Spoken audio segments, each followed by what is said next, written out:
am very much in love with Vampire Night. I see the costumes, I'm like, I want to wear it. In fact, I did. Did you see it on YouTube? When they announced it, they told me I was allowed to talk about it. I was at this convention in... I have no clue. They all just kind of meld together. But I was somewhere, and there were people there. I remember that. And I was wearing clothes. I remember that. Not much more. I don't remember anything else. No, I got somebody to give me a Zero costume uniform, and I dressed up. So if any of the other questions are, have you ever cosplayed? Yes. Multiple times. I've been everything from Obi-Wan Kenobi to Captain James T. Kirk, the Star Wars,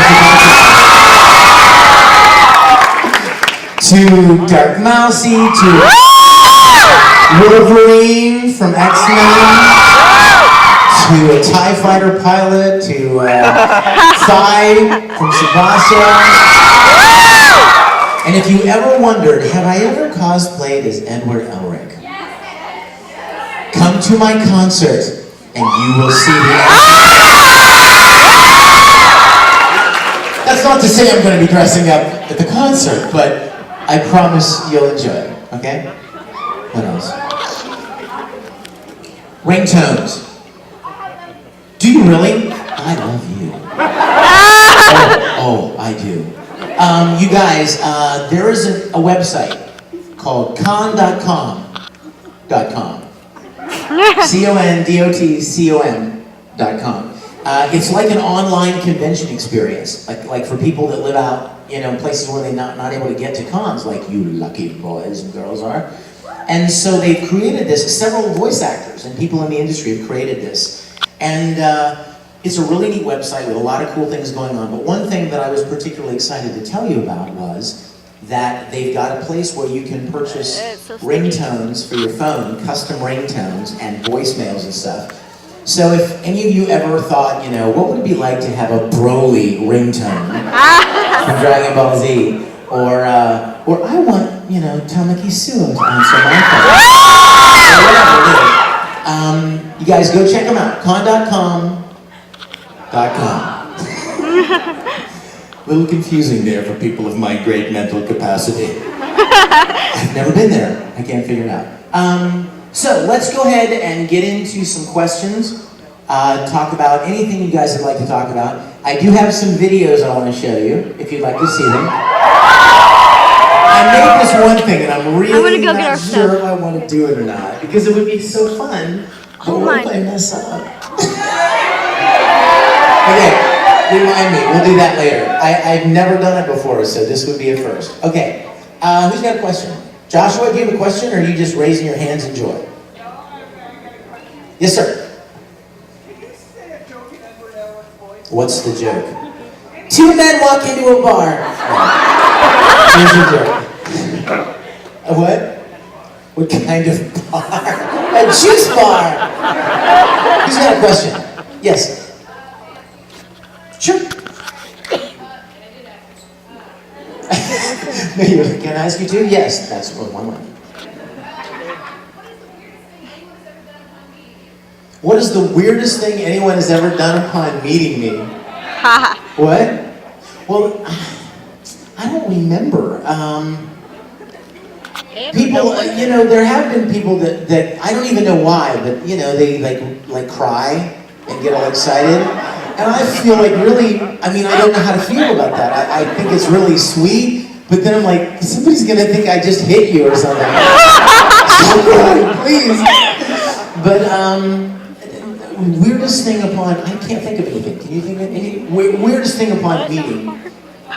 Well, that's not really meeting though. That was just like a request, a fan request. But like first time meeting kind of thing. I can't think of anything that weird, which is good, right? Because that means that I have not yet been traumatized by something weird. But second question.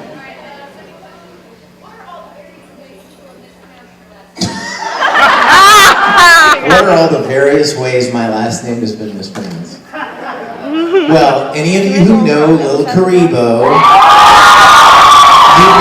you know, Vic Mignogna.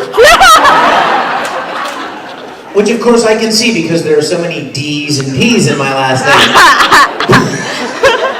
It's a completely understandable mistake. My mother said that for years. And then of course there's my YouTube page. Mandy, my dear friend Mandy, set up a YouTube page, and it's Mignogna. Again, understandable mistake. Let's see, what else is there? Mignogna. Mignogna is the funny story. In fact, that reminds me of a funny story. I was at a convention last night. I was talking with Spencer upstairs, and Spike and I were at a convention in Lancaster, California, and the con chair. You know it's really scary when the con chair has no idea even like what his guests do or why they're there. That is. He may have been stoned. Yeah. Like he was completely out of it, which is why I'm not going to say the name of the convention. But he gets up to announce the guests, right? Here's Spike and I sit down here, and he's like, "We're glad to have our guests this weekend. And first, let us welcome to the stage Spike Spiegel."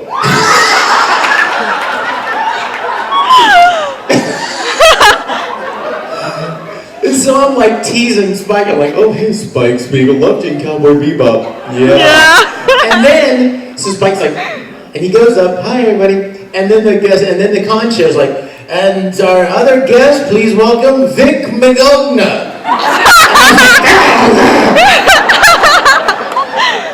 Should just call me Spike Spiegel. That would have been better. But yeah, there have been a lot of fun mispronunciations. Yes, all the way in the back. Yes, ma'am. Oh, well, we always like presents. But actually, the question was for this young lady. Sweet depthside, yay! So are your fans here? Thank you, guys. Thank you. You're so sweet. Thank you. Thanks, guys. Yes.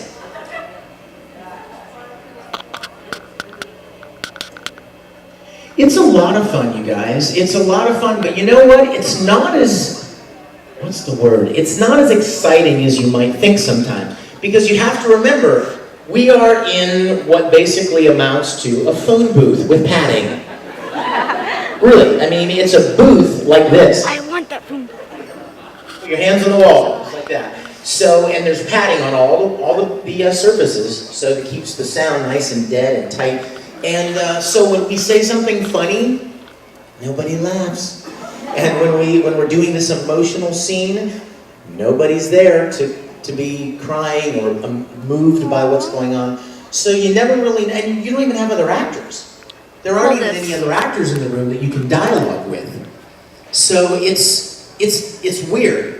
So when you guys see an anime that you like and that you feel like for sake of a better example, let's use Full Metal. Let's say Ed and Al are talking, and they're having a very powerful moment. You're like, wow, this is a great show, and I love Al. I love Al, and Ed's okay, but I love Al. Aaron may have recorded 3 weeks ago. We're not having a conversation. He did his lines, and then I come in and do my lines, or I did my lines, and then he came in much later and did his lines. There is not that relationship. How many of you guys have ever done a stage play? Yeah. You know, when you're on stage, not only do you have other actors that you can interact with, and you make a story and you build a moment, but you also have an audience. And when you do something strong, the audience responds, and you can feel it coming up out of the dark, up over the stage, right? No, you don't get any of that in voice acting. There's nobody there. So that's one of the reasons that I love doing events, because I get the chance to talk with people and interact with people who feedback about the shows that we do and the work that we do. So it's kind of like, you know, the part that's missing from stage acting. Yes, over here. Can you do Ikaku and Ed doing a conversation together? Ikaku and Ed doing a conversation? That's a very short conversation. Shorty. Baldy. Shorty. Baldy. Shorty. Baldy. I'd like to ask you to indulge me in something. I would love to have a voice left for the concert today. trust me, you don't want me to lose my voice. Because then you will lose your ears, your hearing, and be like, oh, that was the worst thing ever. So if I could beg your